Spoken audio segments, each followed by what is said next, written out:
ஆலயம் செல்வம் நம் அன்பர்களுக்கு வணக்கம். புதுக்கோட்டை மாவட்டம் திருக்கோக்கர்ணத்தில் உள்ள பிரகதாம்பாள் திருக்கோயிலை பற்றி தான் அந்த பதிவில் பார்க்க போகிறோம். இது வரைக்கும் நம்ம சேனல் நீங்கள் சப்ஸ்கிரைப் பண்ணலைன்னா மறக்காமல் சப்ஸ்கிரைப் பண்ணுங்கள். உங்கள் ஃப்ரெண்ட்ஸ் அண்ட் ரிலேட்டிவ்க்கு ஷேர் பண்ணுங்கள்.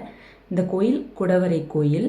அரைக்காசு அம்மன் நமக்கு தனி சந்நிதியில் அருள்பாலிக்கிறாங்க. ஏதாவது ஒரு பொருள் தொலைஞ்சிருச்சுன்னா உடனே சிறிய வெள்ளத்தை எடுத்து வச்சுட்டு அம்மனுக்கு காணிக்கைன்னு நம்ம வேண்டிக்கிட்டோம்னா நிச்சயம் அந்த பொருள் உடனே கிடச்சிருங்க.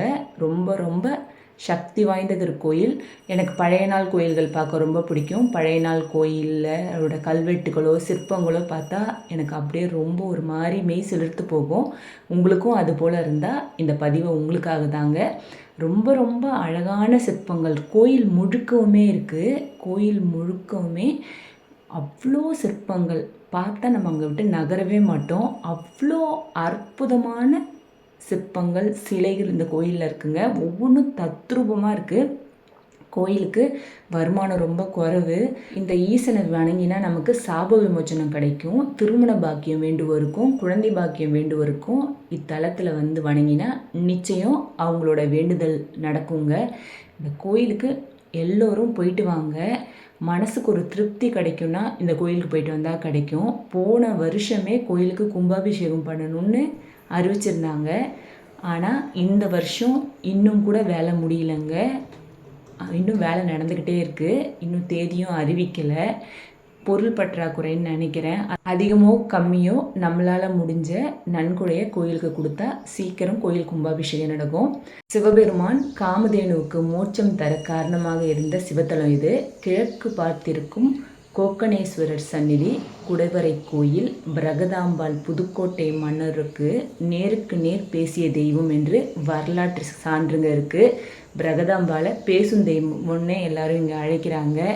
நம்மக்கிட்ட கடவுள் நம்மளோட குறைகளை தெரிஞ்சு நம்மக்கிட்ட பேசுகிறாங்கன்னா அந்த அம்மன் போய் பாருங்கள்.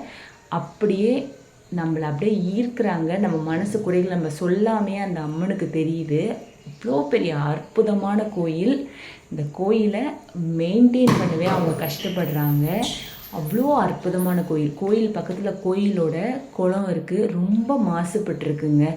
இது போல் கோயில்கள் கட்டுறதே பெரிய விஷயம். அவங்க கட்டி அவ்வளோ அழகாக மெயின்டைன் பண்ணியிருந்துருக்காங்க.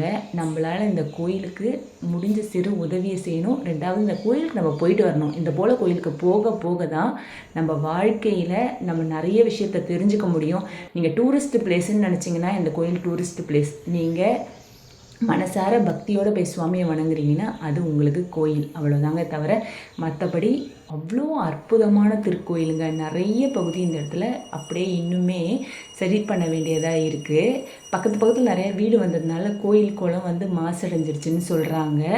எது எப்படியோ ஆனால் இந்த கோயில் அவ்வளோ அற்புதமான கோயில், அவ்வளோ அழகான கோயில். கோயில் உள்ளே அப்படியே சுற்றி வந்தோன்னா நமக்கு சப்த கன்னிகள் இருக்காங்க. அவங்கள வணங்கிட்டு வந்தோன்னா அப்படியே ஸ்டெப் ஏறி போய் படிக்கட்டு ஏறி போய் முருகரை பார்க்கலாம். அப்புறம் கோயில் மேற்பகுதி போகிறதுக்கு படிக்கட்டு வச்சுருக்காங்க. மேலே போனோன்னா ஒவ்வொரு சந்நிதியும் அப்படி தாங்க இருக்குது. இந்த மலையில் எப்படி குடஞ்சி இந்த கோயிலை கட்டினாங்கன்றதே பெரிய ஆச்சரியங்க. இந்த கோயிலுக்கு போயிட்டு வரணும். மனசார சுவாமியை கும்பிடணும். கோயில் மணி கட்டியிருக்காங்க ஒரு இடத்துல. அப்படியே சுற்றி ஒரு 7-8 மணி இருக்குது. அந்த மணி அந்த மணியை நம்மளால் அசைக்க கூட முடியாது, தள்ள கூட முடியாது. அந்தளவுக்கு வெயிட்டுங்க.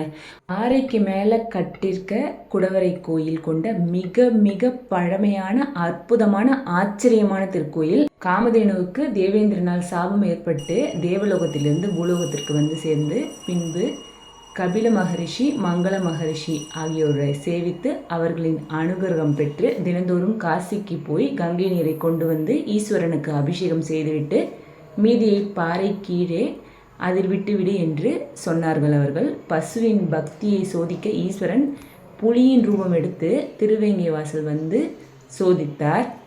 பசுவின் பக்தியை அறிந்து சாப்பிட்டு விடுவேன் என்று இறைவன் பயமுறுத்தினார். பசுவோ விரத பூஜையை முடித்துவிட்டு வருகிறேன் என காமதேனு புலியிடம், அதாவது ஈசன் புலி ரூபத்தில் வந்தார், அவரிடம் சொல்லி இங்கே சுவாமியை வணங்கிவிட்டு மீண்டும் செல்ல அங்கே திருவேங்கை வாசலில் காமதேனுவுக்கு மோட்சம் கிடைத்தது. இத்தகைய சிறப்பு வாய்ந்த இந்த கோயில் மிக மிக சிறந்த கோயில். இந்த கோயிலோட இருக்க ஈசனை வணங்கினா நமக்கு எந்த சாபம் வந்தாலும் நீங்கி போகும். இந்த சிலைகளெல்லாம் பாருங்களேன், ஒரு நாள் ஆனாலும் இதை விட்டு நகர முடியாது. அவ்வளோ அற்புதமான சிலைகள். இங்கே புதுக்கோட்டைக்கு வந்தீங்கன்னா அரைக்காசு அம்மன், நார்தாமலை, பொற்பனை முனீஸ்வரர், சத்தியகிரீஸ்வரர், சத்யநாத பெருமாள் எல்லாரையும் பார்க்கலாங்க. இது எல்லா கோயிலையும் ஒரு நாள்லேயே பார்த்துடலாம். பதிவு உங்களுக்கு பிடிச்சிருந்தா நம்ம சேனலை சப்ஸ்கிரைப் பண்ணுங்கள், உங்கள் ஃப்ரெண்ட்ஸ் அண்ட் ரிலேட்டிவ்க்கு ஷேர் பண்ணுங்கள். நல்லதே நடக்கும். நன்றி, வணக்கம்.